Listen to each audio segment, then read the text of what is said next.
Знявага і прыніжэнне. У праўладных тэлеграм-каналах з'явілася чарговае, запісанае пад ціскам відэа. У кадра супрацоўніца тэлекамунікацыйнай кампаніі А1, якая кажа, што ў 2020 годзе брала ўдзел у пратэстах. Гэта ўжо другі выпадак, калі гэтак званыя праваахоўнікі затрымліваюць і запісваюць менеджараў аўстрыйска-беларускай фірмы. Вітаю вас, гэта студыя Белсат. Для вас працуе Ігор Кулей, а нашае выданне пачнем рэзанансавай тэмай. Беларуская інтэрнэт-прастора ёй кіпіць. Гаворка пра спілаваныя дубы на адных з могілак Пінскага раёну. Частка мясцовых жыхароў спрабавала бараніць дрэвы, але на іх выклікалі АМАП. З аднаго боку, галіны з векавых дубоў пры падзенні пашкоджваюць надмагіллі. Да таго ж побач стаяць слупы электраперадачы. З іншага боку, дрэвам пад 300 гадоў, можна сказаць, помнікі прыроды. У выніку ўратаваць гэтыя цуды не ўдалося. Мясцовым уладам дапамог АМАП ды арышт аднаго з абаронцаў. Але самая справа прымусіла нас задумацца пра падобныя гісторыі. На сувязі з намі Алена Дубовік з экалагічнага праекту «Зялёны телефон». Добрый вечар. Спадарня Алена, бадай самае галоўнае пытанне гэта тое, што адбыліся грамадскія слуханні па гэтай справе. І большасць мясцовых жыхароў яны самыя прагаласавалі за тое, каб спілаваць гэтыя дрэвы. У чым жа тады праблема? Ну, па-першае, праблема ў тым, што гэтых слуханняў не павінна было быць там. Так як гэта тэрыторыя могілак, то там дзейнічае закон аб пахаванні і пахавальнай справе, а не закон аб раслінным свеце. І таму гэтае галасаванне, яно як бы там не павінна было быць. Артыкул 35 закона аб пахаванні і пахавальнай справе кажа, што на тэрыторыі месцаў пахавання і прылеглых тэрыторый выконваюцца працы па добраўпарадкаванню, скашванні раслін, выкарчоўванні пнёў. То бок там нельга выдаляць дрэвы, якія знаходзяцца ў належным стане. А дрэвы сапраўды знаходзіліся ў належным стане, таму што мясцовыя чыноўнікі казалі, што яны трухлявыя, што яны прыносяць шкоду як бы і таму іх трэба спілаваць. Так, гэта таксама пытанне, якое мы не паспелі высветліць дакладна. Наш абанент, які звярнуўся да нас, які нарэшце зараз арыштаваны на 15 сутак, ён, адсылаў дамовы, запыты ў Лясгас і мясцовы ЖКГ пра тое, каб паказалі гэтую ацэнку дрэваў.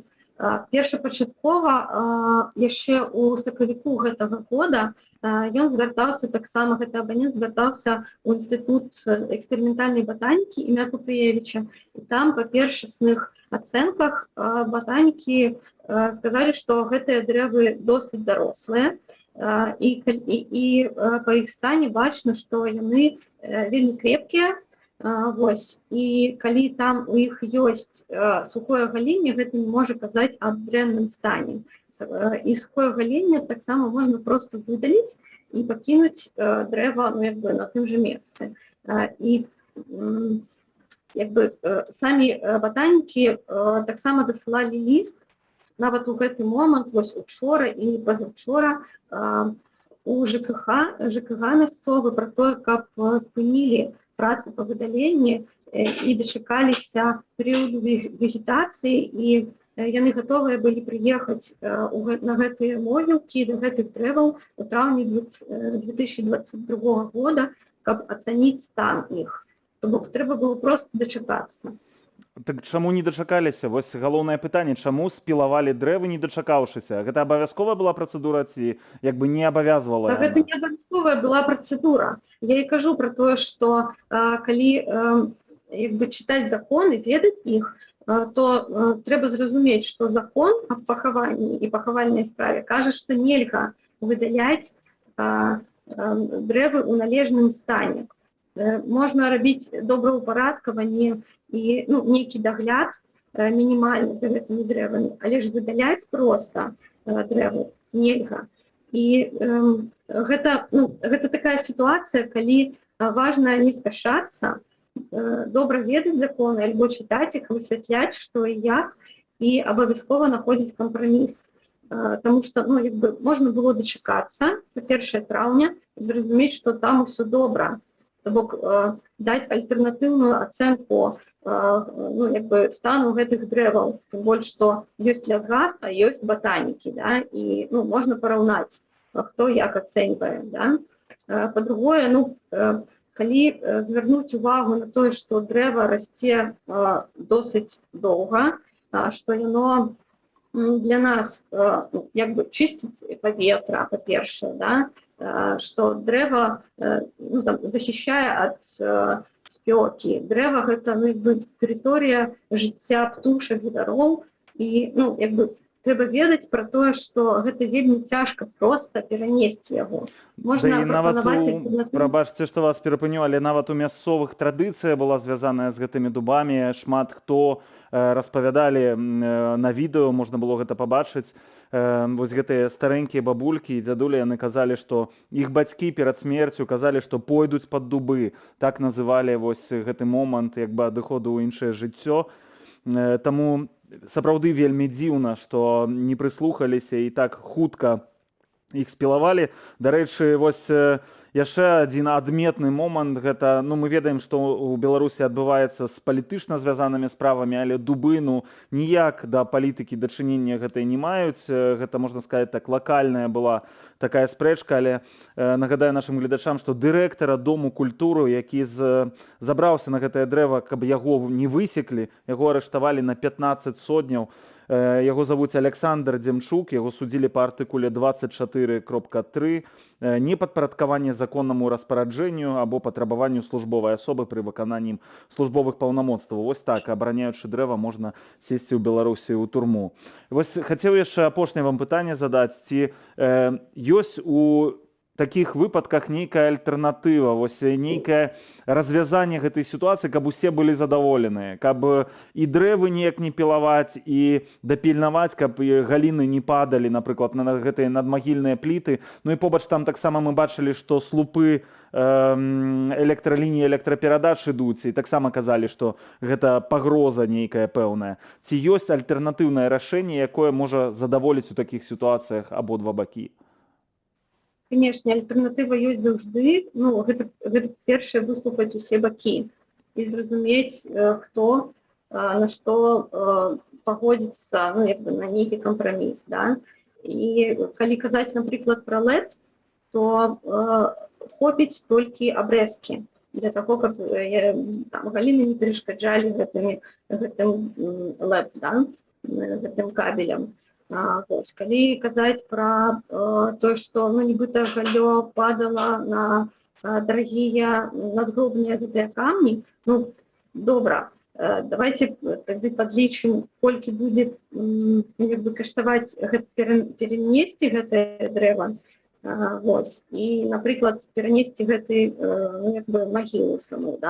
І у мяне тут такое пытанне заўжды пра тое, што мясцовыя чыноўнікі звычайна і супрацоўнікі ЖКХ звычайна на розныя скаргі рэагуюць вельмі хутка, хочуць зрабіць все быстра, ціха, каб толькі менш крычалі, і таму часцей за ўсё гэта хутчэй спілаваць, каб было ціха, каб усе былі задаволеныя, і нябожчыкі таксама былі задаволены. Гэта ўсё глупства. Спадарня Алена, у гэтым выпадку акурат так не атрымалася, уся Беларусь пра гэта даведалася, і так, як я і казаў на пачатку, і беларуская інтэрнэт-прастора проста кіпела гэтай тэмай. Дзякуй вам вялікі. Алена Дубовік, экалагічная ініцыятыва «Зялёны тэлефон» была маёй суразмоўцай. Добрага вам вечару. Мы працягваем наша выданне. Радыё Свабода далучылася да клубу забароненых рэжымам медыа. Нашых калегаў назвалі экстрэмісцкім фармаваннем. Такое рашэнне прыняў МУЗ Беларусі. У той жа час на арыштаванага амаль месяц таму журналіста-фрылансера Радыё Свабоды Андрэя Кузнечыка завялі крымінальную справу. Пра гэта паведамілі сваякам Андрэя. У чым падазраецца журналіст, пакуль невядома. 25 лістапада дадому да Андрэя Кузнечыка завітаў Губазік. Адразу пасля гэтага невядомыя атрымалі часовы доступ да адміністравання тэлеграм-каналу «Радыё Свабода» і пачалі посціць там афіцыйны сцяг і герб Беларусія. Але рэдакцыя «Свабоды» хутка аднавіла кантроль над каналам. Самога Андрэя затрымалі і тройчы судзілі паводле адміністратыўных артыкулаў. Перадачаў для журналіста на Акрэсціна не бралі. Прэзідэнт «Радыё Свабода» Джеймі Флай назваў Кузнечыка закладнікам беларускіх уладаў. Раней Андрэй Кузнечык напісаў тэкст, які прасіў апублікаваць на выпадак ягонага затрымання, у якім патлумачыў, чаму не з'ехаў з Беларусі, нягледзячы на пераслед. Ліст апублікаваў журналіст Рамаіс Міракян. У ім Андрэй называе 5 асабістых прычынаў. Вось давайте іх зачытаем з ліста Андрэя Кузнечыка. «Я з 13 гадоў жыву беларушчынай, паступіў на філфак, дзеля яе жыў і працаваў з арыентацыяй на яе. Цяпер мне за 40, але рэч не ў тым, што позна пачынаць з нуля. Рэч у тым, што я не хачу збочваць са сцежкі працы на карысць беларушчыны». Вось першая ягоная цытата з ліста. Другая. «У цяперашніх умовах мне здаецца меншай пакутай адбыць у вязніцы прыдуманы тэрмін, чым развітацца з радзімай на няпэўны аж да скону час, хоць тут я магу фатальна памыляцца ў тым, наколькі далёка могуць зайсці рэпрэсіі». Яшчэ, я лічу, што дзеці, узгадаўшыся ў выхаваўшыся ў небеларускім асяроддзі, стануць носьбітамі каштоўнасцяў гэтага асяроддзя. А Беларусь адзінае месца на зямлі, дзе гэтае асяроддзе мы маем, можам ствараць і разлічваць на яго. Я бачу, што суседнія краіны ствараюць свой гістарычны міф на падмурку, часам адрозным і нават супярэчным беларускаму. Я бачу, што перад суседнімі з Беларусю краінамі стаяць выклікі, якія могуць запатрабаваць не меншай ахвярнасці, чым цяперашняя сітуацыя патрабуе ад беларусаў сёння. Напярэдадні калядных і навагодніх святаў у віры цяжкіх навінаў вельмі важна не забывацца на тых, хто ахвяраваў сваёю свабодаю дзеля таго, каб надзея на свабоду з'явілася ва ўсіх беларусаў. Палітычны вязень Дмітрый Івашкоў, чарговы герой нашай рубрыкі «Жыве». Мы не забудзем ніводнага палітвязня.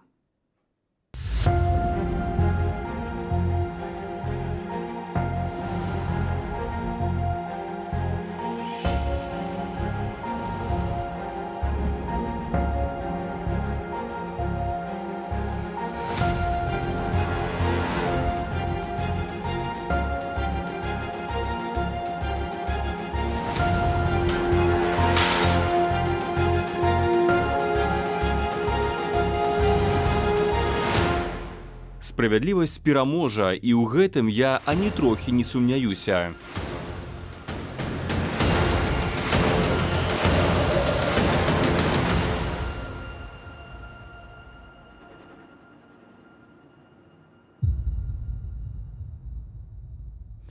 Кажуць, што самае эфектыўнае змаганне з рэжымам узброенае.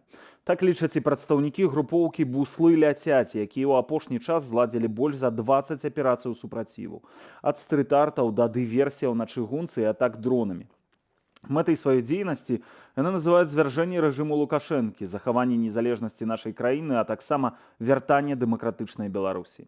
Адзін з прадстаўнікоў групоўкі «Буслы ляцяць» даў нам эксклюзіўнае інтэрв'ю, дзе распавёў, чаму групоўка стала на ўзброены шлях змагання і якой яны бачаць сваю місію.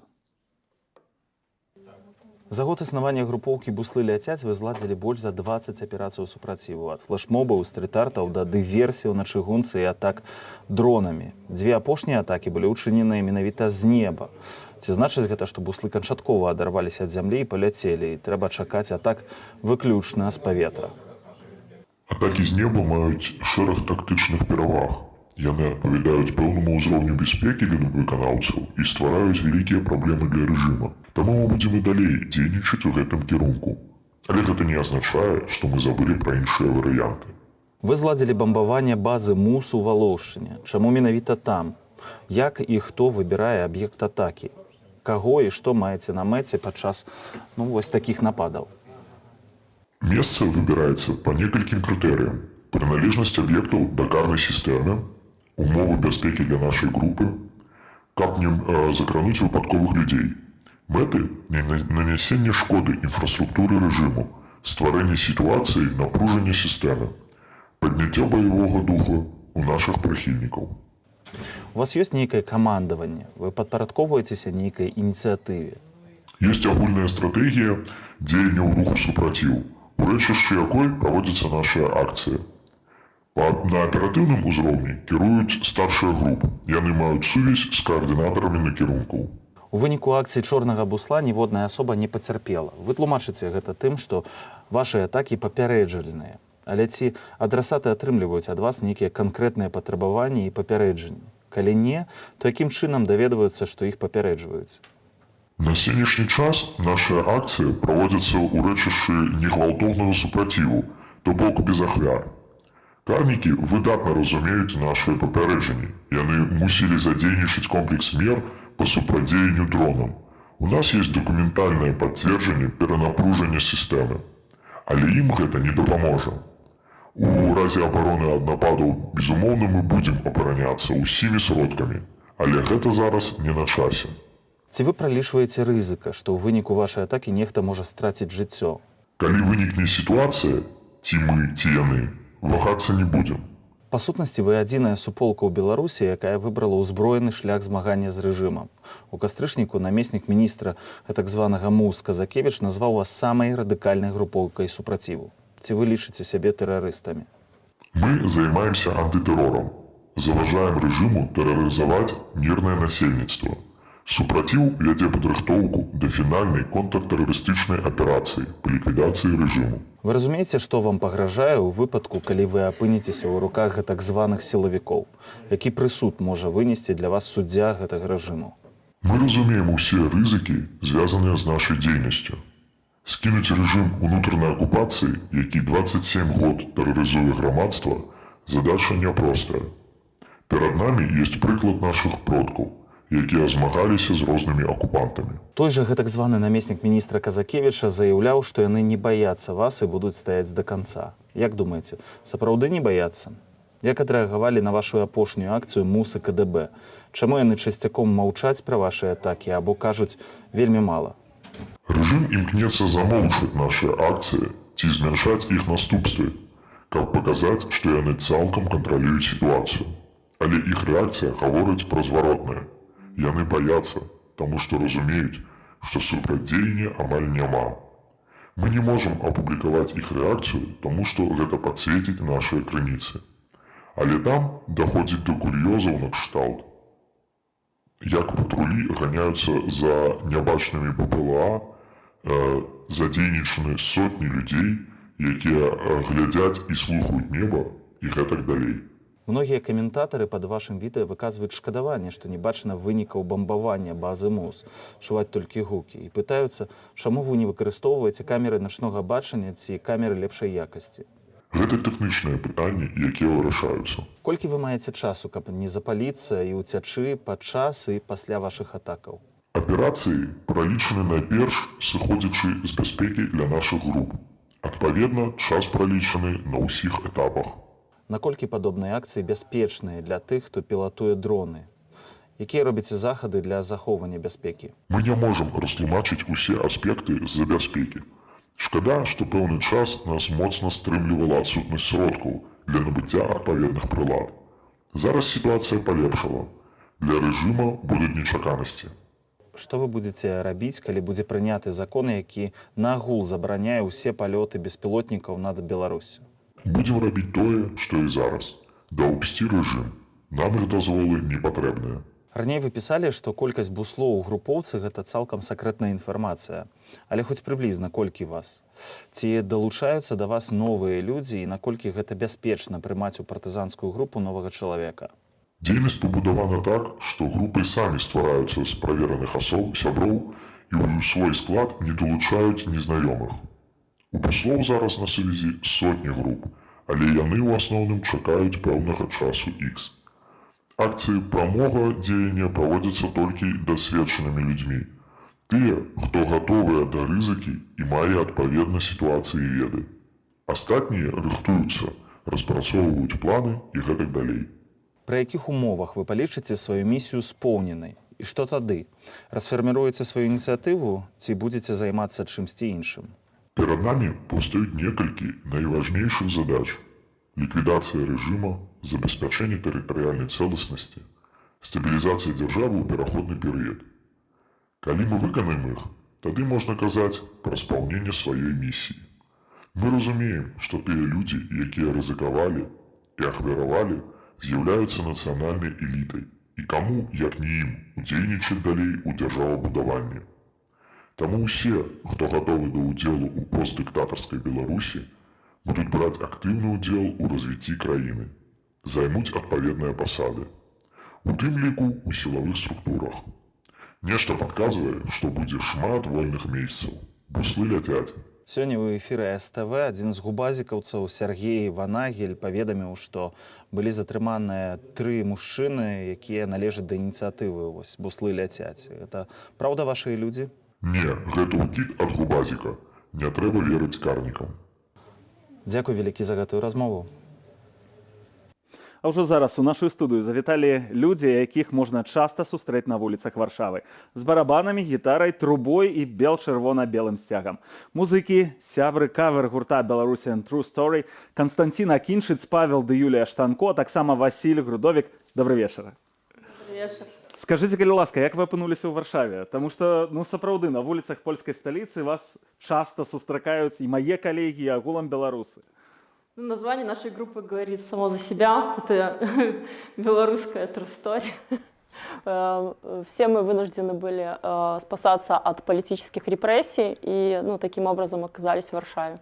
А чаму вось у такой форме вы ходзіце на беларускія імпрэзы, вось палітычна таксама накіраваныя, і граеце там? Не просто прыходзіце там са сцягам, а менавіта граеце? Потому что все мы очень любим музыку, и когда мы приехали в Варшаву, не зная языка, не зная, мы были все потеряны, не знали, чем вообще мы будем заниматься. Может быть, и как Костя, вот он музыкант, он тоже как бы не представляет себя без музыки. Но всегда в любой непонятной ситуации мы как бы зарабатываем стритом, то есть на улицах поем.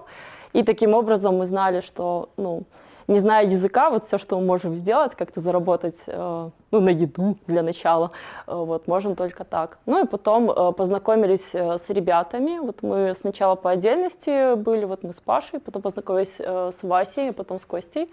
И начали играть вместе. Получилась такая довольно интересная у нас команда. Як на вас поляки реагують? Все ж таки ви не співаєте, самі кажете, не ведаєте мови, то бок співаєте, відомо, кавери, так? Як на вас реагують? Вообще очень хорошо реагируют. Многие выражают вообще поддержку, видят наш флаг, понимают, что мы, какие мы белорусы, что мы участвовали в протестах. Это все понятно. И как бы, довольно хорошо реагируют. А польские песни мы уже знаем. Мы здесь уже какое-то время, поэтому играем уже и польские песни. А теперь давайте тады праверым, як на вас будзе рэагаваць аўдыторыя нашага тэлеканалу «Belarusian True Story», калі ласка, вашай увазе.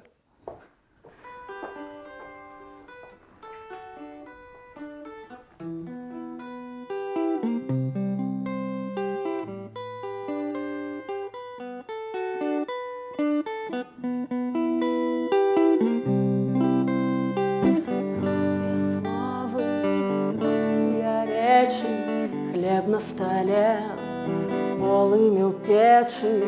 Это так просто, это так добро, як з головою залезть под котру. Простые словы, простые речи, простые словы, простые речи. Прыцімкам сінім зімовай парою, в доме бацькоўскім усё так знаёма. Ёсць чым сагрэцца, ёсць дзе схавацца. В доме бацькоўскім у матчынай хаце простыя словы, простыя рэчы, простыя словы, простые речи. Все так надейно, все так грунтовно, что тут додать хіба што нічога, можна жыць далей, дзень прыйдзе новы. Добраноч, паненкі, добраноч, панове, простыя словы, простыя рэчы, простыя словы, простыя рэчы.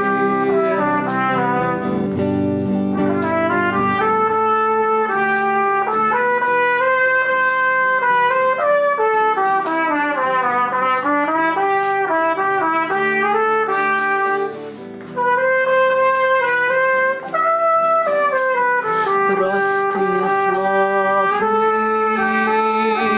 простые речи, простые словы, простые речи.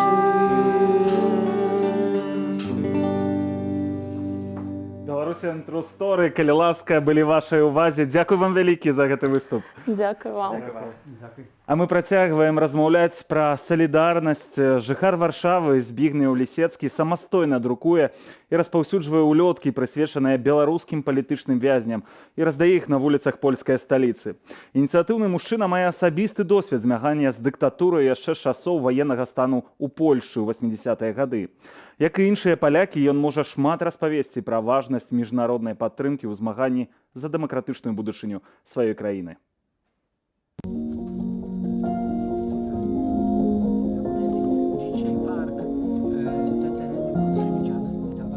Nazywam się Zbigniew Lisiecki. Мяне завуць Збігнеў Лісецкі. Па адукацыі я фізік. Тэарэтычная фізіка – гэта моя галоўная любоў. І збольшага я займаўся ёю, але таксама займаюся грамадскімі справамі і справамі, якія тычацца палітыкі. Мне шмат гадоў, я з 57-го года нараджэння і маю досвед з часоў ваеннага стану. Калі яго абвесцілі, я быў па-за межамі Польшы і прымаў памеры магчымасцяў удзел у супраціве. Памятаю тыя часы і маю што пра іх распавесці. Гэта важна. Ведаеце, не так даўно, некалькі месяцаў таму, я пабачыў групу маладых людзей з Беларусі, якія трымаліся за рукі. Гэта было тут, недалёка на плошчы. І ладзілі акцыю пратэсту супраць фальсіфікацыі выбараў. Я пабачыў адважных людзей. Яны пратэставалі супраць фальсіфікацыі, пратэставалі супраць Лукашэнкі. Хаця нават было бы і не так важна, пратэставалі яны супраць Лукашэнкі ці за яго. Галоўнае, што яны абаранялі сваю праўду, выражалі сваё меркаванне і не баяліся. Казалі ўсё, што думаю з гэтага поводу. Гэта для мяне галоўнае бачыць шчырых людзей. Яны знойдуць сваё месца ў жыцці, яны жывуць справамі сваёй краіны. Яны дакладна будуць добрымі грамадзянамі, бо яны выражаюць свой погляд, свае перакананні. Такія людзі не мусяць сядзець за кратамі. Pokazałem panu taką ulotkę z paczką. Вось пакажу вам одну улётку са сваёй пачкі. Гэта улётка пра пасылкі. Калі нехта захоча прыслаць нешта тым людзям, якія зараз за кратамі, а там будзем шчырымі, не самыя лепшыя ўмовы, то не кожны ведае, як гэта зрабіць. Многія думаюць: ой, я не ведаю куды, на які адрас, не ведаю, як гэта зрабіць. Многіх гэта спыняе. Гэтая улётка – гэта не просьба нешта прыслаць. Гэта інфармацыя пра тое, як можна гэта зрабіць. Як, каму, дзе знайсці адрасы, колькі каштуе такая пасылка. Толькі інфармацыя. Бо інфармацыя зараз – гэта наша галоўная зброя. Зброя нашай салідарнасці. Таму я выдрукаваў сабе такія улёткі і раздаю іх на вуліцах Варшавы. Некалькі маіх сяброў і калегаў робяць так жа, бо мы ўпэўненыя, што гэтым людзям патрэбная нашая падтрымка. Трэба ім нешта выслаць. Паглядзім, ці дойдзе. Я, напрыклад, свае пасылкі высылаю, пазначаючы свае дадзеныя, каб ведаць, ці дайшла пасылка. Так што спраўдзім.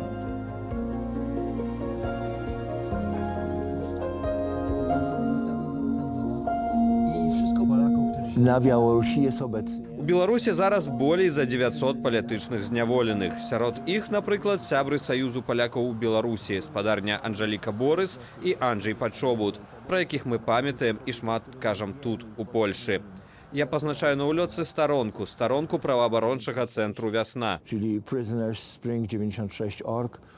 арганізацыі, створанай Алесем Бяляцкім. На старонцы адрасы і біяграфіі ўсіх палітвязняў. Там можна сабе выбраць кагосьці і неяк падтрымаць. Хаця бы выслаць ліст ці нейкую пасылку. Незалежна ад таго, якой мы нацыянальнасці, грамадзяне якой мы краіны, мы мусім дбаць аб тых, хто мае смеласць казаць праўду, адстойваць сваё меркаванне. Chciałbym Wam życzyć przede wszystkim zdrowia. Хацеў бы пажадаць беларусам перш за ўсё здароўя, бо гэта вельмі важна ў часы гэтай пандэміі. Жадаю вам шмат любові, жадаю, каб вы ведалі, што людзей, якія да вас прыязныя, вельмі шмат. Не толькі тут у Польшы, але і ў цэлым свеце. Informacja to jest, ja bym chciał komuś wysłać, bo są święta na ataku. Chociaż trochę. No jasne. Dziękuję. Каляды ўсё больш набліжаюцца, таму распавядаем вам далей пра прыклады неймавернай салідарнасці. Вольга Пашковіч разам з 13-гадовым сынам Тимофеем была вымушаная пераехаць у Польшчу праз крымінальную справу па палітычных прычынах. У адзін дзень жанчыне проста патэлефанавалі і заявілі, што ў яе ёсць 12 гадзінаў, каб пакінуць краіну, іначай пакалечыць яе сына. Пасля апошняй медыцынскай аперацыі ў сына ў нагах знаходзіліся металаканструкцыі, якія трэба было тэрмінова даставаць. І вось ужо ў Польшы ёй спатрэбілася дапамога і неабходныя грошы на платформе Байсол пры інфармацыйным падтрыманні Белсату сабралі за адзін дзень. Ужо зараз з намі на сувязі маці Тимофея, спадарня Вольга Пашковіч. Добрый вечар. Добрый вечер. Чуеце мяне, так, Здравствуйте. спадарня Вольга? Добрый вечар. Вы уцякалі з Беларусі, Добрый калі вечер. у сына ў нагах былі вось гэтыя металічныя канструкцыі. Ці гэта нейкім чынам вось паўплывала на тое рашэнне, на вашае рашэнне, што а можа варта застацца, можа гэта цяжка будзе з'ехаць. Нейкім чынам вы задумваліся ў той момант? Да, дело в том, что моему сыну были ограничены физические нагрузки, и вот это вот все оказало негативное воздействие, и ему понадобилась срочная операция. Вот конструкции эти сдвинулись, и в общем, получилось так, что в Польше пришлось срочно оперироваться. Ужо ў Польшы, гэта, то значыцца, аперацыю вам прыйшлося рабіць ужо ў Польшы наступную, так? Повторную в Польше пришлось сделать, а изначально сделали в Беларуси. Он проходил медкомиссию и на школьную медкомиссию, и на школьной медкомиссии выясняется, что ему необходима срочная операция. Это было еще год назад, а металлоконструкции потом сдвинулись, и их пришлось экстренно удалять. Вот вчера сделали операцию. Але першую аперацыю я пра што хацеў запытацца, можа проста пытанне не даляцела, таму што ў нас ёсць пэўныя, я бачу, з інтэрнэтам затрымкі. Яшчэ ў Беларусі яму зрабілі першую аперацыю, паставілі гэтыя металлоканструкцыі. Я правильно разумею? Да, проблемы со связью, поэтому не совсем хорошо слышно. Да, первую операцию мы сделали в Беларуси вот 29 сентября 2020 года, и тогда были установлены металлоконструкции эти. І калі вам пазванілі і сказалі, што вы мусіце з'ехаць з Беларусі, вось ці паўплывала на вашае рашэнне вось гэты момант, што ў вас на руках сын?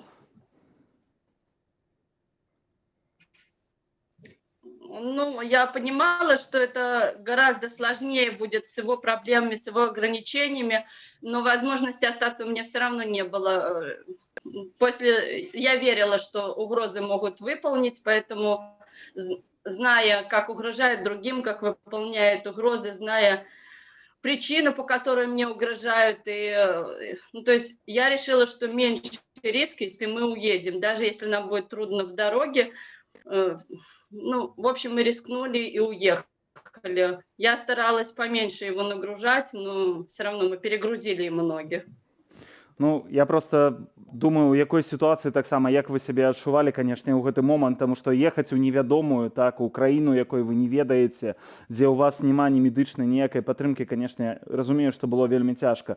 Але ўжо тут, калі спатрэбілася вось гэтая дадатковая медычная дапамога, новая аперацыя, вы разумелі, што вам будзе патрэбная падтрымка, вы самі не можаце яе аплаціць.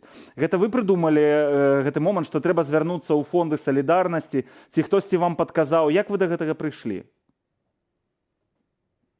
Ну, скажем так, нет, не сама, я уже знала про фонды, но мне вообще очень сложно просить у кого-то какой-то помощи, и я поплакалась с подруги, поплакалась, ну, мне надо было высказаться, я сказала волонтеру об этом, и она, вот именно волонтер, помогла мне связаться с Белсатом, с фондом, с людьми, и убедила меня в том, что действительно стоит запустить сбор, что люди помогут. Я в тот момент была в таком шоковом состоянии, что сама бы я просто не справилась.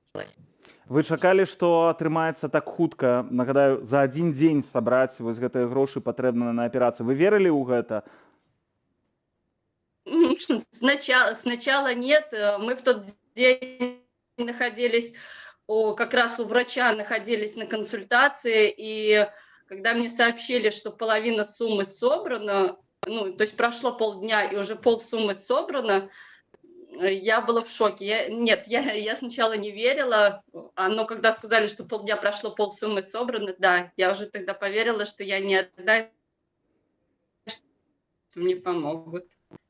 Скажыце, што вось гэта за адчуванне, таму што сёння вельмі шмат беларусаў таксама знаходзяцца ў патрэбе.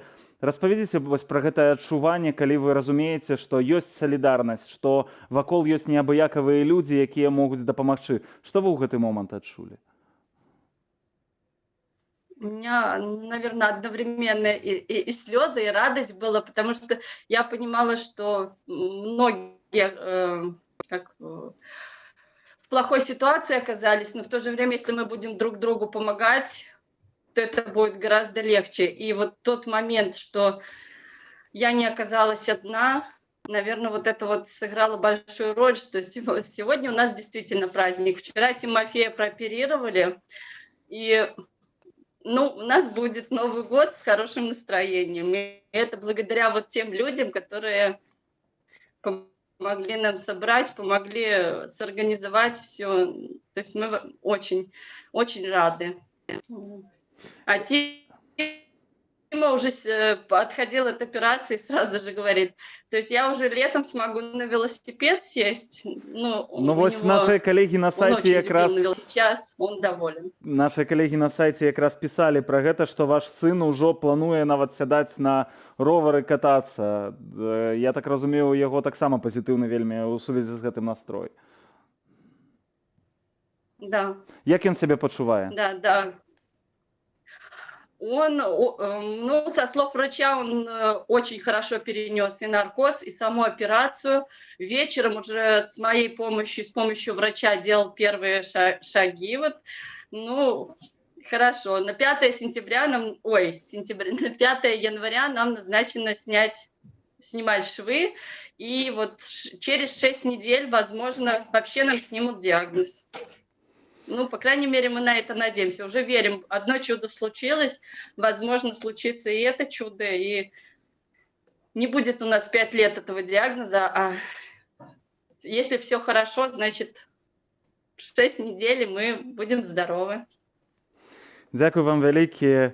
Я думаю, што варта вельмі, і нашы гледачы таксама за вас радуюцца, таму што гэта сапраўдны цуд салідарнасці, калі неабыякавыя беларусы, тыя, хто дапамагае фондам салідарнасці, тыя, хто далучыўся да кампаніі, якую мы давалі таксама ў нас на старонцы Белсату, это вы ўсе, хто далучыўся да гэтага, змаглі споўніць адзін маленечкі калядны цуд для спадарні Вольгі і ягона сына Тимофея, які ўжо марыць пра ровар. Вось такія гісторыі, так што дапамагайце, калі бачыце нейкі такі падобныя гісторыі, не заставайцеся абыякавымі. А мы давайте ад натхняючай тэмы перайдзем нават крыху да камічнай, я б яе так назваў, бо не паспелі адкрыць краму з мерчам ад самаабвешчанага прэзідэнта, як пакупнікі гэтай прадукцыі сталіся зоркамі ў аб'ектывах тэлекамераў. Як зоркамі? Хутчэй у двухкосці зоркамі, і аб'ектывы тэлекамераў таксама спецыфічныя. Гаворка вось пра што. Сёння ноччу супрацоўнікамі Менскага ДАІ быў затрыманы 46-гадовы кіроўца машыны каршэрингу. У ягонай крыві знайшлі каля 1 праміля алкаголю, а на целе майку з цытатай «Будет очень интересно». Сімвалічна, правда? Уласна, самое відэа вашай увазе без каментара. У данного водителя были выявлены признаки алкогольного опьянения. По результатам освидетельствования было выявлено 0,87 промилле алкоголя. Выпил примерно 150 коньяка, примерно 23, 20. 23-20. Значит, почему сели за руль? Без информации не буду говорить, это без информации. Сёння Александр Лукашенко падчас чарговага паседжання камісіі працоўнай групы па пытаннях зменаў у асноўны закон заявіў аб тым, што на наступным тыдні ўлады прадставяць для народнага абмеркавання праект новай канстытуцыі. Юрыст народнага антыкрызіснага ўпраўлення Артём Праскаловіч сёння выказаў нам сваё меркаванне аб варыянтах стаўлення да галасавання і стратэгіі народнага антыкрызіснага ўпраўлення да рэферэндуму ў пытанні новай канстытуцыі Беларусі. С каким тезисом мы идем к белорусам? Ну, если они поддерживают тот курс, который был 27 лет, они могут проголосовать против выносимой Лукашенко Конституции. Если они считают, что пересаживание Лукашенко из кресла президента в кресло председателя ВНС и назначение марионеточного президента – это тот курс, который следует избрать белорусам на следующие лет 20, они могут проголосовать за предложенный вариант. Если они считают, что им не подходит оба варианта, они должны как-то обозначить свою позицию и продемонстрировать его режим, свой выбор. Поэтому мы говорим отметить оба предлагаемых варианта крестиками, то есть сказать нет обеим предложенным вариантам Лукашенко Конституции. Тым часам платформа «Голас» прапануе ўсім беларусам выказацца на тэму ўдзелу ў так званым рэферэндуме, што прадстаўнікі рэжыму плануюць правесці ў лютым. Як гэта зрабіць і якія ёсць варыянты адказу, глядзіце ў тлумачальным відэароліку.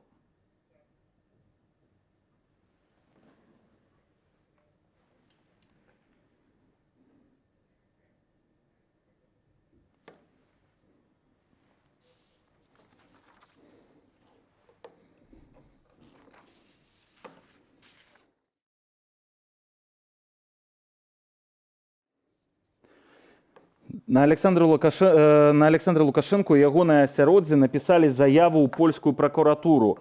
Адвакат Томаш Вілінскі падаў дакументы аб здзяйсненні злачынстваў, якія пазначаны адразу ў некалькіх артыкулах крымінальнага кодексу Польшчу. Зрабіў ён гэта ад імя 10 беларусаў. Паводле юрыста, польскія законы дазваляюць абвінаваціць замежнага грамадзяніна, які знаходзіцца за мяжой на падставе міжнароднага права. І гэта можа адкрыць дарогу ў міжнародны суд. Мы сёння паразмаўлялі з гэтым польскім адвакатам Томашам Вілінскім. Прапаную вашай увазе паглядзець якраз ягонае выказванне.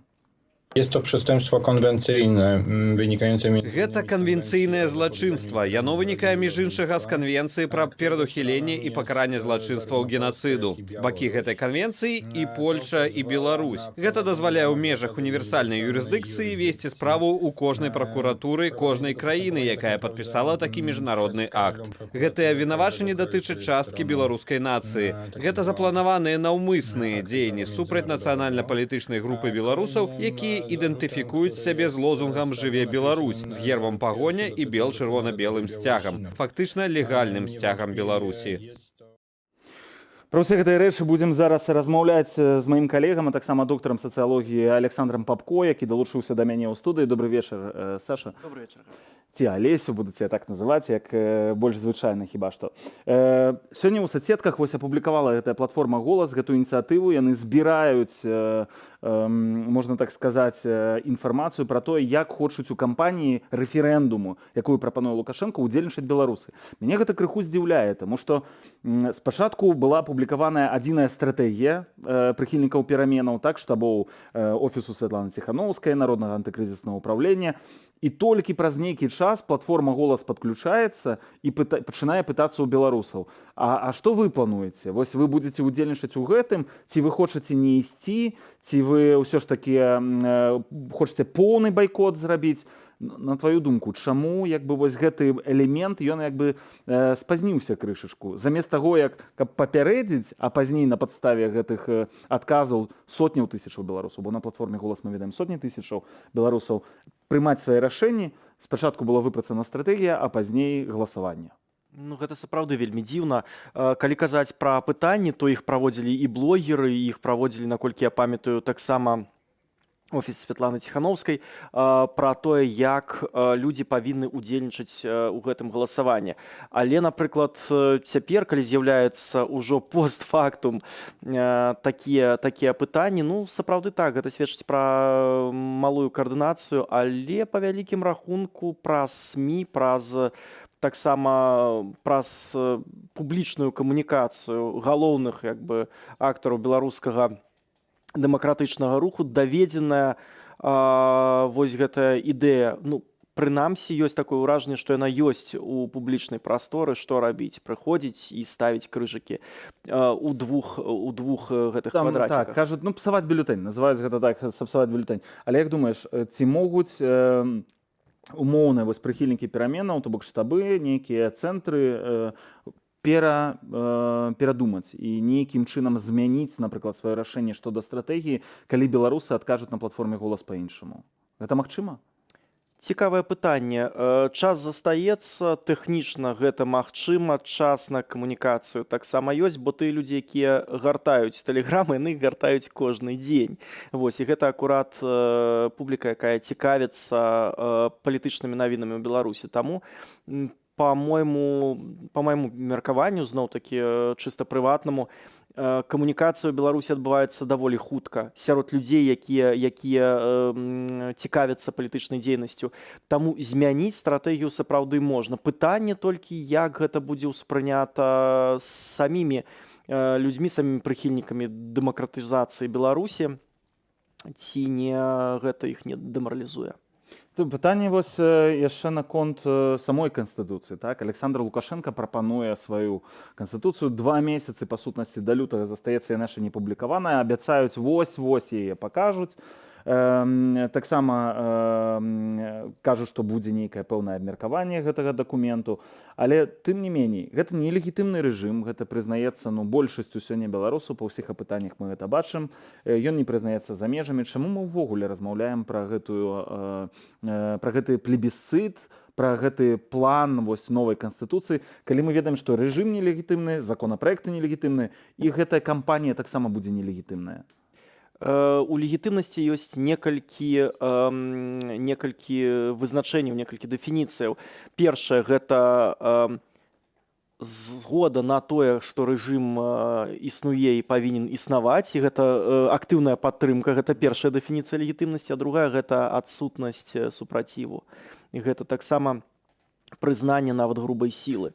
І у прынцыпе... У сэнсе адсутнасць супраціў. Супраціў ёсць, мы яго бачым, ён не такі моцны, як ён быў там у 2020 годзе, але мы бачым, вось сёння было гэта інтэрв'ю з суполкай «Буслы ляцяць», якія нават узброены, можна сказаць, супраціў чыняць беларускаму рэжыму.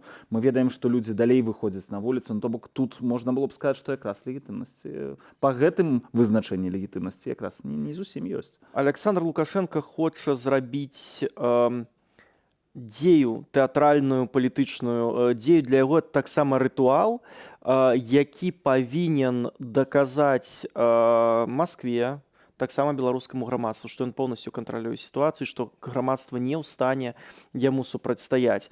Калі ён правядзе гэты плебісцыт так званы паводле свайго сцэнару, то ён упэўніць сябе у тым, што ён кантралюе сітуацыю, таксама ён дэмаралізуе вось тыя, паводле сацыялагічных дадзеных, 70% беларусаў, якія хочуць ягонага сыходу.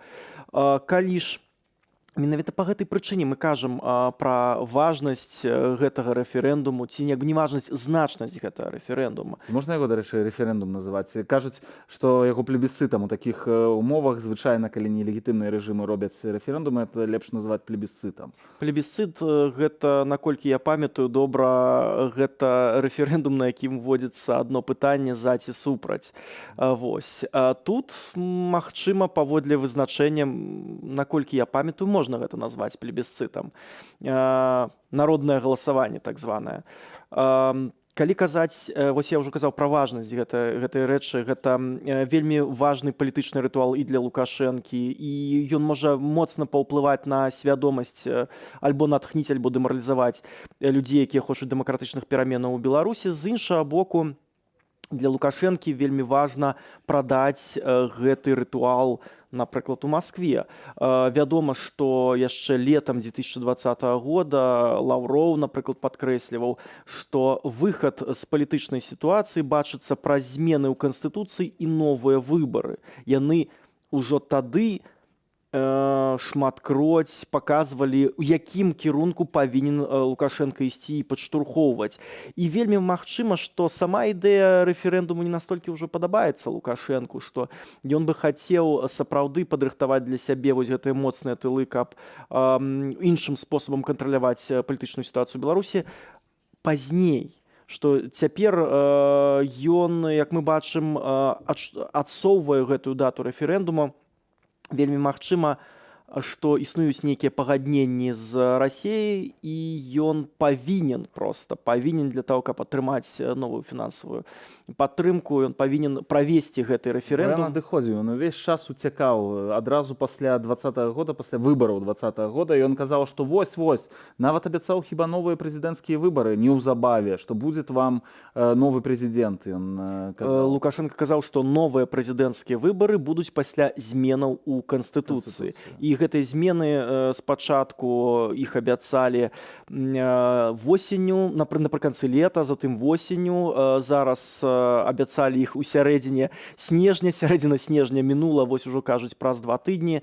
Так што сапраўды улады ўвесь час перасоўваюць гэты дэдлайн. Бачна, што з аднаго боку ім не хочацца насамрэч яго праводзіць, з другого боку ім хочацца пакінуць як мага менш часу на тое, каб людзі абмяркоўвалі.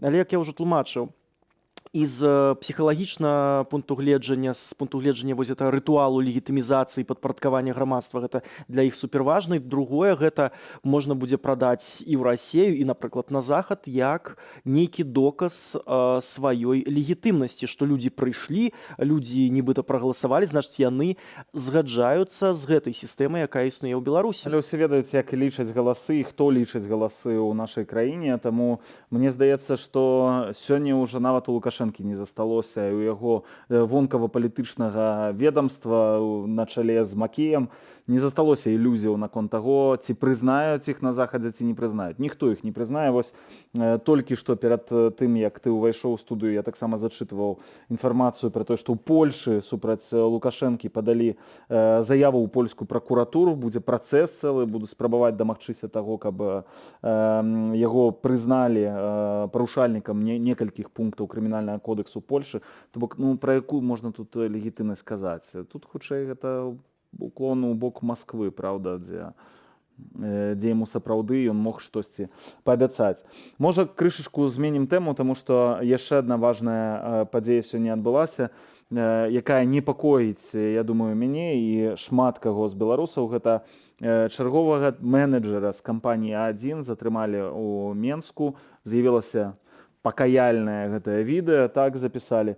Ці можна сёння казаць пра тое, што беларускі рэжым будзе нацыяналізаваць, напрыклад, некаторыя кампаніі, ці робіць такі моцны, скажем так, хоча праехацца моцна па замежных грошах у Беларусі, то бок па кампаніях, інвестыцыях, з краінаў, якія не прызналі, напрыклад, Лукашэнку, увялі санкцыі. Я б хутчэй сказаў, што Лукашенко вельмі моцна хоча праехацца па заходнім бізнесе і па менавіта даць нейкі сігнал прадстаўнікам замежным краінам, з якіх гэты бізнес паходзіць. Я б не казаў пакуль што пра нацыяналізацыю, але як мы бачым, што Лукашенко для ўтрымання ўлады абсалютна пераходзіць усялякія межы. Ён паказвае, дэманструе, што для яго чырвоных лініяў няма і няма зараз ніякіх суб'ектаў, якія б мелі імунітэт. Хачу запалохаю прыватны бізнес, хачу выганю дзесяткі і нават сотні тысяч людзей з дзяржаўнага сектару. Вось паглядзіце на гэтыя чысткі, якія адбываюцца ў Беларусі. Калі паглядзець статыстычна, калі падсумаваць усю інфармацыю, то атрымліваецца, што сапраўды Лукашенко даў загад выгнаць усіх недобранадзейных людзей. Як жа? Ён жа зусім нядаўна сказаў, што вы хіба крышачку ўжо перацягваеце, перагібаеце, можа не варта ўсіх хапаць, хто падпісваўся. Нібыта нават крок назад зрабіў на хвіліначку. А вось гэта вельмі цікавая такая аб'юзарская рыторыка, якую, напрыклад, псіхолагі кажуць, што калі да дзяцей так звяртацца з такімі падвойнымі камунікатамі, у іх можна выхаваць шызафрэнікаў, карацей, можна ў людзях выхаваць вельмі моцныя псіхічныя разлады. Гэта вельмі маніпулятыўна, ён кажа А і адначасова кажа Б, і гэтыя два А і Б камунікаты супярэчаць адзін аднаму. І гэта дазваляе яму захоўваць уладу. Такім чынам Лукашенко дэманструе уладу. Напрыклад, так рабіў Іосіф Сталін, які казаў, што, напрыклад, не трэба Мандельштама вельмі моцна караць, але вядома, што стала з Мандельштамам, які загінуў у лагеры. Так што тут у гэтым камунікаце ён казаў, што з аднаго боку нельга ўсіх расстрэльваць, а з іншага боку, што ўсіх ворагаў трэба вычысціць. Так што у нас застаецца вельмі мала часу, таму літаральна 30 секундаў адказ. Ты што, ўсё ж такі лічыш, што ў Беларусі замежны бізнес пакуль у бяспецы, розныя грошы там польскія, то бок нацыяналізацыі ніякай не будзе, гэта проста наезд на нейкіх людзей асобных, якія там працуюць. Ніводзін бізнес у Беларусі не ёсць у бяспецы. Лукашенко таксама, як ён наехаў як ён правёў чыстку ў дзяржаўным апараце, таксама ён можа правесці яе ў прыватным сектары, беларускім і ў заходнім сектары. Ён проста паказаў, што для яго няма розніцы кампанія беларуская ці заходняя, што караць будуць усіх. Гаворка можа не ідзе пра нацыяналізацыю, але стварыць невыносныя ўмовы, зачыніць гэта ён можа. Дзякуй вялікі табе, Алесю. Алесь Папко, мой калега, журналіст Белсату, а таксама доктар сацыялагічных навук, быў у нашай студыі. Ну што ж, шаноўныя гледачы, набліжаецца самая чароўная пара года, хутка каляды і Новы год. Нягледзячы ні на што, заставайцеся разам з камандай Белсата, бо самы лепшы падарунак для нас – гэта вашая ўвага. А мы будзем і далей радаваць вас новымі праграмамі, праектамі, а галоўнае – сумленнымі навінамі. Давайте разам будзем верыць у лепшае і памятаць, пад Новы год збываюцца ўсе жаданні. А таму не спыняйцеся марыць. Я ж на гэтым з вами развітваюся. Сёння у студыі для вас працаваў Ігар Кулей. Да сустрэчы ў эфірах на Белсаце, але не пераключайцеся, бо роўна праз 2 хвіліны аб'ектыў, дзе будзе падсумаванне дня, все лепшыя навіны.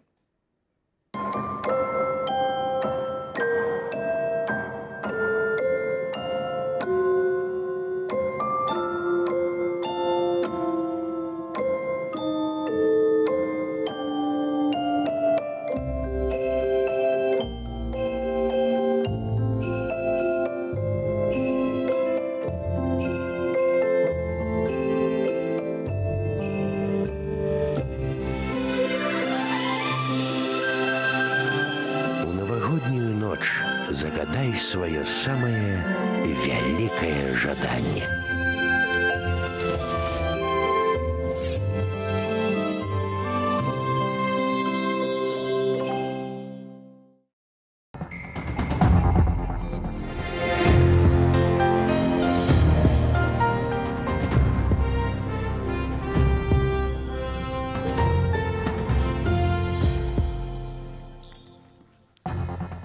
Паводле крыніцы ў медыакампаніі Deutsche Welle у новым нямецкім урадзе, Берлін нарэшце змякчыў правілы візавых квотаў і цалкам зняў абмежаванні ў выдачы гуманітарных візаў для пераследаваных беларусаў, што стала унікальным выпадкам у нямецкім законе. Гэта аб'ектыў, я Александр Пуціла. Што яшчэ сёння ў выданні?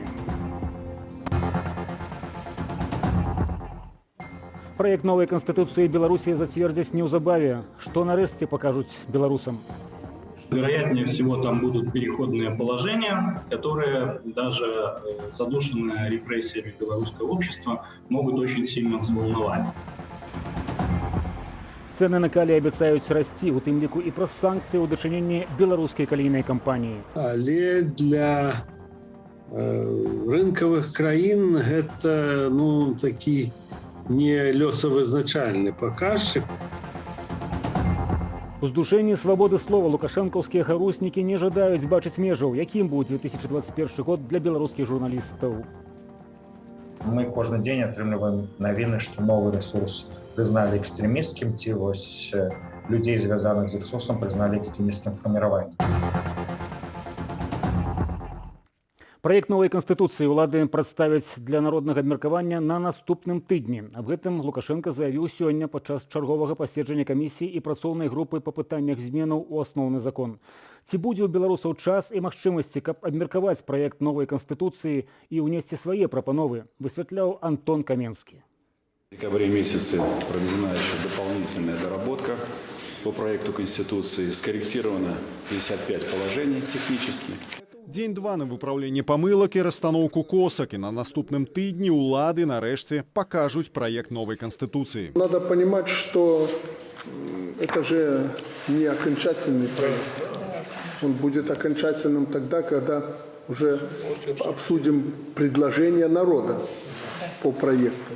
Абмеркаванне з народам пачнецца адразу пасля публікацыі тэксту і прыпадзе на чараду святаў. Режим хочет получить наименьшее внимание к содержанию этого проекта, поскольку из комментариев усматривается, что вероятнее всего там будут переходные положения, которые даже задушенные репрессиями белорусского общества могут очень сильно взволновать. Проект Конституции можа узгадняцца з Крамлём, таму Мінск марудзіць з публікацыяй, мяркуе палітолог Андрэй Елисеев. Учора Дмитрий Пясков заявил об магчымай сустрэчы на наступным тыдні Лукашенки с Путиным. Я не исключаю, что Кремль рассчитывает на то, чтобы в новой Конституции было напрямую отражено либо союзное государство, либо особый статус белорусско-российских отношений.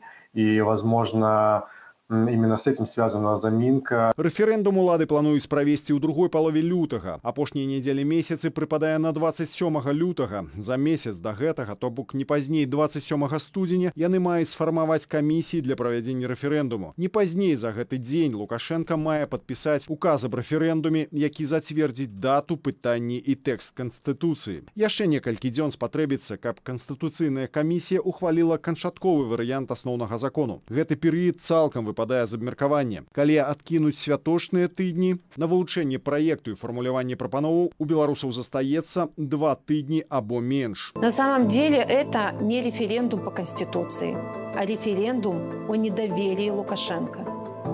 Если вы не согласны с беззаконием, которое захлестнуло нашу страну, давайте сделаем референдум недействительным. Перакрэслі беззаконне, перакрэслі рэферэндум. Пад такім слоганам дэмакратычныя сілы Беларусі распачалі кампанію. Яны заклікаюць беларусаў, якія выступаюць за перамены, абавязкова ісці на галасаванне. Они должны как-то обозначить свою позицию и продемонстрировать его режим, свой выбор. Поэтому мы говорим отметить оба предлагаемых варианта крестиками, то есть сказать нет обеим предложенным вариантам Лукашенко Конституции. У закліку пазначыць на платформе «Голас» свае планы аб удзеле ў рэферэндуме. Аўтары кампаніі нагадваюць, што нават калі грамадзяне не прыйдуць на выбарчыя ўчасткі, у выбарчых камісіях, узгодненых чыноўнікамі Лукашэнкі, усё адно палічаць бюлетэні так, як ім выгадна. Антон Каменскі, Белсат. Кошты на ўгнаенне хаця б у гэтым снежні паказваюць максімальны за 10-13 гадоў узровень, але хутчэй за фосфар і азот расцецца на калій, адзін са стратэгічных экспартных прадуктаў беларускага палітычнага рэжыму. Эксперты-міжнароднікі адзначаюць, што каля 10% росту цаны на калій наступства ўвядзення санкцыяў супраць Беларуськалію і беларускай калійнай кампаніі. Юлія Цяльпук.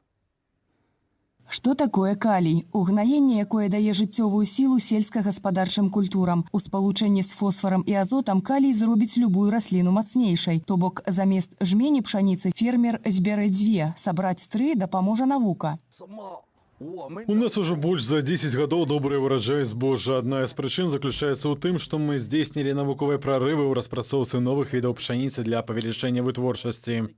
У Кітаі не, але ў Беларусі і агулам у свеце пшаніца сёлета не ўрадзіла. Гэта моцна штурхнула ў гару сусветныя цэны на харчы. За імі пацягнуліся і цэны на ўгнаенні і асабліва на калійныя. $650 за тонну 13-гадовы максімум. Пасля ўвядзення санкцыяў супраць Беларуськалію і беларускай калійнай кампаніі цэны вырастуць нават да $800 у наступным годзе, дапускаюць аналітыкі. Не ведаючы, ці будуць на лета пастаўкі з Беларусі, краіны-пакупнікі ўгнаенняў шукаюць часовых рашэнняў. Кітай, які дагэтуль імпартаваў з Беларусі 20% усіх калійных угнаенняў, пачаў выкарыстоўваць запасы спартоў. Пастаўкі калію ў выніку ідуць у няпоўным аб'ёме. Імпарт па-ранейшаму абмежаваны, а запасы ў партах скарачаюцца. Беларуская калійная кампанія штогод экспартуе ад 7 до 12 мільёнаў тонаў калію. Праз блізкія балтыйскія парты ў Літве і Латвіі прадукцыя пастаўляецца па ўсім свеце. Санкцыі стварылі БКК лагістычныя праблемы. У літоўскую Клайпеду вагоны беларускага калію пакуль ідуць, нягледзячы на палітычныя заявы і адстаўкі. Рынак чакае, што будзе далей. Пытанне, ці зменшыць пастаўкі Беларусь. Мы ж ведаем, што знаходзяцца ўсё ж такі нейкія шляхі, яны могуць быць самыя простыя, вось ўсё ж такі праз Літву ці праз Латвію.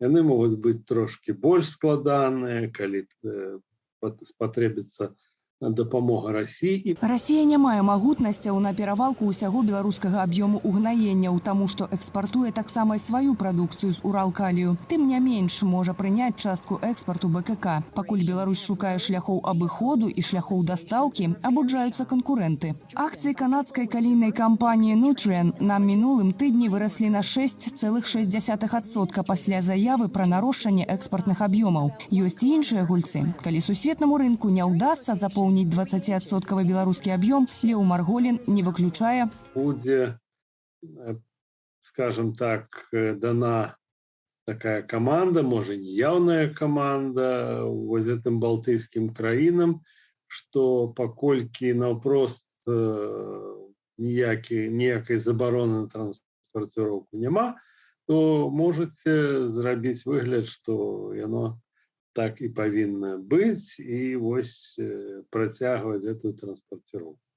Такая сітуацыя дэвальвавала б санкцыйныя чаканні. У каментарах сусветных аналітыкаў на паверхні клопат пра харчовую бяспеку і ані слова пра некалькі тысячаў зняволеных за палітычны густ беларусаў, дзеля вольнасці якіх гэтыя санкцыі ўводзіліся.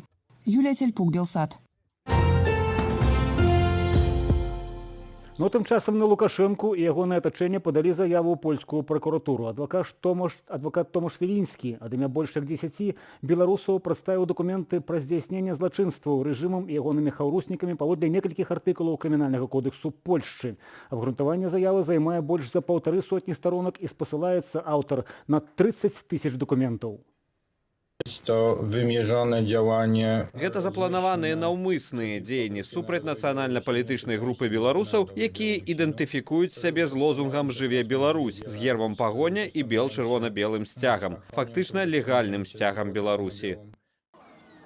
Апроч геноциду супраць нацыянальна-палітычнай групы беларусаў у прадстаўленым абвінавачванні адзначаныя злачынствы супраць мігрантаў, злачынствы супраць палітвязняў палякаў, згон самалёта Ryanair, а таксама незаконныя пагрозы на адрас апазіцыйных актывістаў. У студзені Томаш Вілінскі плануе звярнуцца з падобнай заявай у міжнародны суд у Гаазе. Наша Ніва назвала чалавекам году Дар'ю Лосік, жонку блогера Ігора Лосіка, асуджанага на 15 гадоў зняволення.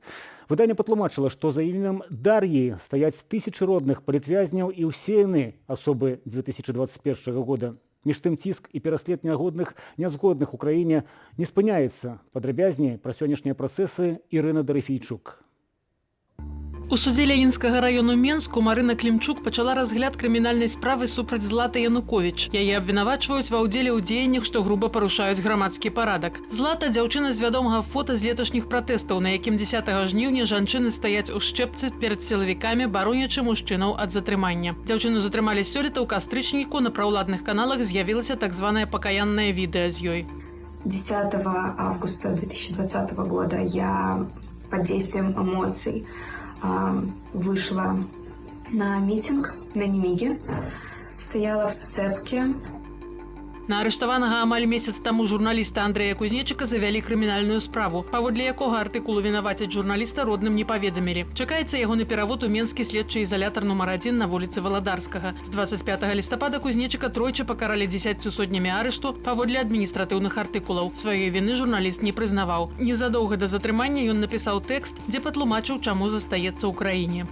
У цяперашніх умовах, мне здаецца, меншай пакутай адбыць у вязніцы прыдуманы тэрмін, чым развітацца з радзімай на няпэўны аж даскону час. Хоць тут я магу фатальна памыляцца ў тым, наколькі далёка могуць зайсці рэпрэсіі. Сузаснавальніка онлайн-выданняў Куку.орг і Village Беларусь ды ўладальніка прасторы галерэя Уніскладовая Александра Васілевіча пакінулі за кратамі яшчэ на 2 месяцы. Палітвязня трымаюць у ізалятары з леташняга жніўня. Аб працягу тэрміну ўтрымання пад вартай паведаміла ягоная жонка Надзея Зелянкова. Перадае вітанні і шчыра дзякуе за лісты, пасылкі і перадачы з калядамі. Адвакатку Лізавету Матвееву, якая абараняла палітзняволеных, у тым ліку журналістаў Белсату Владзіміра Мацкевіча і Ірыну Слаўнікаву, пазбавілі ліцэнзіі. Яе выключылі з Менскай гарадской калегіі адвакатаў, нібыта за дысцыплінарны праступак. Лізавета Матвеева не з'явілася на пазачарговую пераатэстацыю, паколькі абскарджвала яе правядзеннем. Ірына Дарафейчук, Белсат. Губазік паведаміў пра затрыманне 6 асобаў, якіх абвінавачваюць у тэрактах. Гаворка пра здзейсненыя і выкладзеныя ў тэлеграм-групе «Буслы ляцяць» відэа з дронаў, на якіх бачныя скідванні на тэрыторыі аб'ектаў пракуратуры і раўсаў вадкасцяў з гаручым. Ну і тым часам палку уганараваных высокім статусам экстрэмісцкае фармаванне прыбыла. Кампанію Белсату і Белапану цяжкая рука пакулішча Кубракоўская Міністэрства ўнутраных справаў узбагацила медыярэсурсамі «Радыё Свабода». І ў гонар гэтага сёння ў сваім доме з выбіццём дзвярэй быў затрыманы журналіст «Радыё Свабода» Олег Груздзіловіч, як падазраваны па крымінальнай справе аб масавых закалотах. Якім увогуле стаў адыходны год для беларускай журналістыкі, падсумуе Уладзімір Старыковіч. Ператрусы ў рэдакцыях і кватэрах супрацоўнікаў медыяў, прызнанне інфармацыйных рэсурсаў экстрэмісцкімі і іх блакаванне, арышты і рэальныя тэрміны зняволення для журналістаў, вымушаная рэлакацыя. Вынікі 2021 году для айчыннай медыяпрасторы падсумавала Беларуская асацыяцыя журналістаў. 2021 год стаў рэкордам па крымінальных справах супраць журналістаў. Такога ніколі не было. На дадзены момант у нас 31 чалавек знаходзяцца за кратамі, і все гэтыя людзі сядзяць па крымінальных справах. Беларусь увайшла ў 5 краінаў свету, дзе за кратамі найбольш прадстаўнікоў сродкаў масавай інфармацыі, сведчыць даклад Камітэту абароны журналістаў. У нашай краіне за кратамі цяпер 31 журналіст, сярод іх 5 асобаў, звязаных з Белсатам. Журналісткі Кацярына Андрэева, Дар'я Чульцова, Ірына Слаўнікава, вядоўцы і аўтары тэлепраектаў Уладзімір Мацкевіч, Павел Вінаградаў. Людзі маюць смартфоны, ёсць інтэрнэт, і адарваць, адрэзаць і рэдакцыі, которые былі вымушаны эміграваць за мяжу ад інфармацыі, ад крыніцаў інфармацыі, практычна немагчыма. Я думаю, што і Белсат, і калегі з іншых сродкаў масавай інфармацыі змогуць вытрымаць, таму што гэта абсалютна патрэбная справа. Калі будуць у краіне перамены, то ніякія перамены, я глыбока ў гэтым перакананы, немагчымыя без сапраўдных незалежных сродкаў масавай інфармацыі. Міністэрства інфармацыі блакавала сайты незалежных выданняў. Яны ў адказ стваралі для чытачоў сайты люстэркі. На наведвальнасць рэсурсаў, аднак, паўплывала прызнанне матэрыялаў выданняў і іх саміх экстрэмісцкімі. Гэта прадугледжвае адказнасць і для спажыўцоў інфармацыі, напрыклад, за рэпост. Мы кожны дзень атрымліваем навіны, што новы рэсурс прызналі экстрэмісцкім, ці вось людзей, звязаных з ресурсам, прызналі экстрэмісцкім фарміраваннем. Гэта ўплывае на паводзіны людзей, на паводзіны рэдакцыі, і гэта ёсць важным фактарам. Мы бачым прынімалава в прямым эфіры. Нас зараз вінцяць спадарства, і мы поедем в сацыяльным таксі. Як удаецца выконваць свае прафесійныя абавязкі журналістам і рэдакцыям ва ўмовах пастаяннага ціску, рэпрэсій і пераследу? Пагаварылі з калегамі. Мы перезапустились, мы приняли решение, что нам нужно продолжать свою работу, несмотря ни на что. Каждый месяц мы стараемся наращивать, мы от того фокуса, который был избран в самом начале, общественно-политических тем, он потихоньку растет, у нас появляются тематики спорт, культура, и это позволяет расти в охватах. Паводле Барыса Гарэцкага, нягледзячы на абмежаванні, беларускае грамадства прагне незалежнай інфармацыі, а таму пад поўны кантроль узяць інфармацыйную прастору не атрымалася. Што праўда, маніторынг БАШ паказвае, 2021 год найцяжэйшы перыяд за ўсю гісторыю медыясектара Беларусі. Владимир Старыкович, Белсат. Шмат хто прайшоў тэрміновую службу ў Беларусі, называе гэты час змарнаваным. Зброя і казармы паўвекавой даўніны, ментальнасць афіцэраў, захраслая ў савецкай эпосе паказуха і бессэнсоўная праца замест баявой вучобы. Да гэтага часта дадаецца дрэннае харчаванне і гвалт. Распаўсюджана меркаванне, што эфектыўнае войска можа быць толькі прафесійным. Але сярод краінаў з савецкім мінулым ёсць тыя, якія разбіваюць гэты стэрэатып. Эстонія ніколі не адмяняла прызыў, пры гэтым стварыла войска, якому давярае грамадства і ад якога не ўхіляецца моладзь. Як ёй гэта ўдалося? Пытанне вывучаў камандзіраваны ў гэтую паўночна-еўрапейскую балтыйскую краіну наш корэспандэнт Александр Папко. Мы знаходзімся ў горадзе Тапа ў паўночнай Эстоніі. Тут размешчана самая вялікая ў гэтай краіне вайсковая частка. У ёй служаць 1500 эстонскіх жаўнераў плюс больш за 1000 саюзнікаў Эстоніі па НАТО. Усе гэтыя казармы былі пабудаваныя на роўным месцы 20 гадоў таму, і яны зусім не падобныя на савецкія. Ёсць меркаванне, што добра падрыхтаваным можа быць толькі прафесійнае войска. У 7000-й эстонскай арміі мірнага часу прафесійных вайскоўцаў толькі крыху больш за палову. Астатніх салдатаў прызываюць. Ствараючы сваё войска, эстонцы не пайшлі па пракладзенай СССР каляіне. Яе проста не было. Сыходзячы з Эстоніі, былыя савецкія войскі не пакінулі ні тэхнікі, ні зброі. Савецкіх касак 1970-х гадоў, пляшак 60-х і пяхотных рыдлёвак родам з Другой сусветнай, якія, памятаю са сваёй службы ў Печах пад Барысавам, у эстонскіх навабранцаў я не ўбачыў.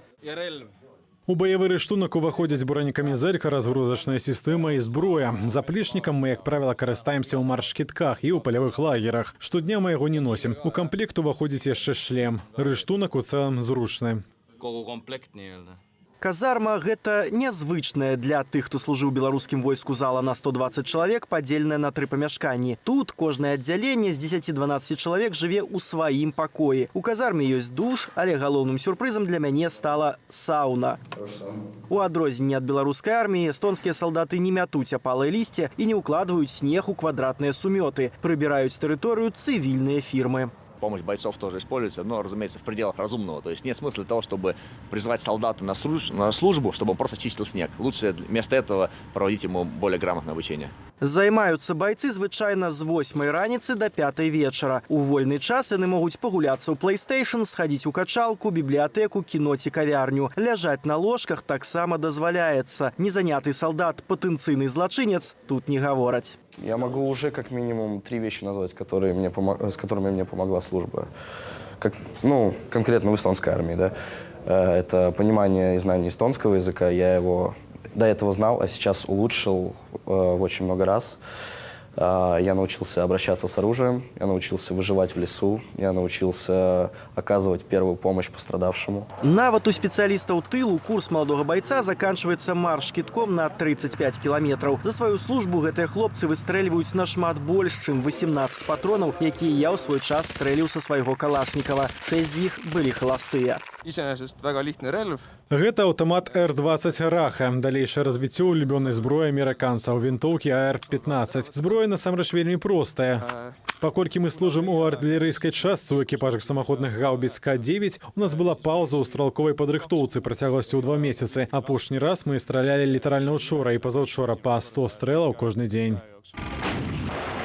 Сучасная разумная тэхніка шмат рэчаў робіць сама, таму навучыць салдат з ёй абыходзіцца прасцей, чым 20-30 гадоў таму. Гаубіца К-9 паўднёва-карэйскай прадукцыі. Гэтая машына з бартавым камп'ютарам здольна адправіць у адну кропку 3 снарады ўсяго за 5 секунд. І вось такой разумнай і складанай тэхнікай кіруюць выключна салдаты тэрміновай службы.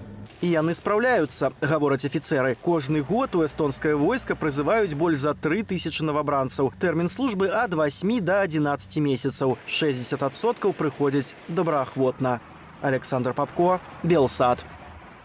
Час на аб'ектыў сёння скончаны. Далей традыцыйная ў чацвер размова Руселіка. Ці можам мы ацэньваць усё, што адбываецца ў гаротнай Беларусі за панаваннем Лукашэнкі як гуманітарную катастрофу? Пра гэта наш аўтар паразважае са старэйшым дарадцам Святланай Ціханаўскай Франакам Дачоркам. Глядзім разам неўзабаве. Добрага вечару.